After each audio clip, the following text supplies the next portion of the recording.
इतिहास के सामान्य ज्ञान प्रश्नोत्तरी। पहला प्रश्न है, अलाउद्दीन खिलजी ने सुल्तान बनने के पूर्व किस पर आक्रमण किया? आंसर है, अलाउद्दीन खिलजी ने सुल्तान बनने के पूर्व देवगिरी पर आक्रमण किया था। दूसरा प्रश्न, गयासुद्दीन तुगलक ने किस नगर की स्थापना की थी?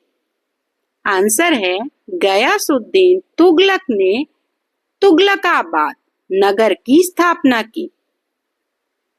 तीसरा, सेना में भ्रष्टाचार रोकने के लिए अलाउद्दीन खिलजी ने सैनिकों की कौन सी प्रथा शुरू की थी? आंसर है, सेना में भ्रष्टाचार रोकने के लिए अलाउद्दीन खिलजी ने सैनिकों की हुलिया प्रथा शुरू की।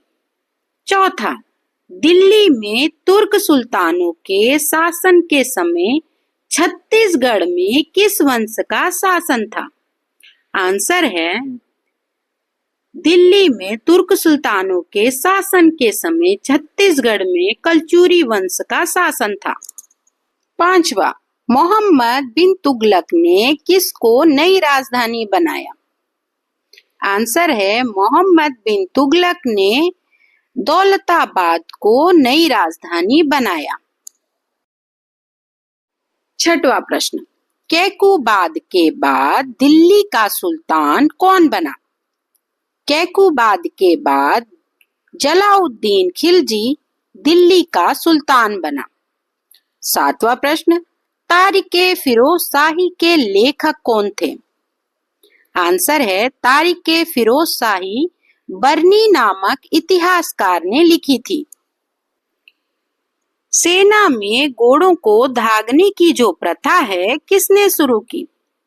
उत्तर है, सेना में घोड़ों को दागने की प्रथा अलाउद्दीन खिलजी ने शुरू की थी।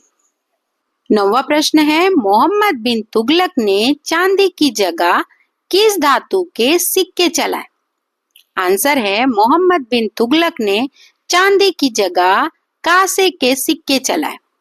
10वां प्रश्न, अलाउद्दीन के शासनकाल में किसानों को कितना लगान देना पड़ता था? अलाउद्दीन के शासन में किसानों को अपनी उपज का आधा हिस्सा लगान में देना पड़ता था। कुछ महत्वपूर्ण बातें। सन 1200 के बाद उत्तर भारत में दिल्ली के आसपास एक शक्तिशाली राज्य बना। इस राज्य में लगभग पूरे भारत पर अपना शासन जमाया। इसको हम दिल्ली सल्तनत के नाम से जानते हैं। गौरी की मृत्यु के बाद कुतुबुद्दीन ने अपने आप को एक स्वतंत्र सुल्तान और दिल्ली को एक स्वतंत्र राज्य घोषित किया। कुतुबुद्दीन के बाद उसका गुलाम और दामाद इल्तुतमिश सुल्तान बने। दिल्ली में कुतुब मीनार को कुतुबुद्दीन और इल्तुतमिश ने बनवाया था। इल्तुतमिश के बाद उसकी बेटी रजिया दिल्ली की गद्दी पर बैठी।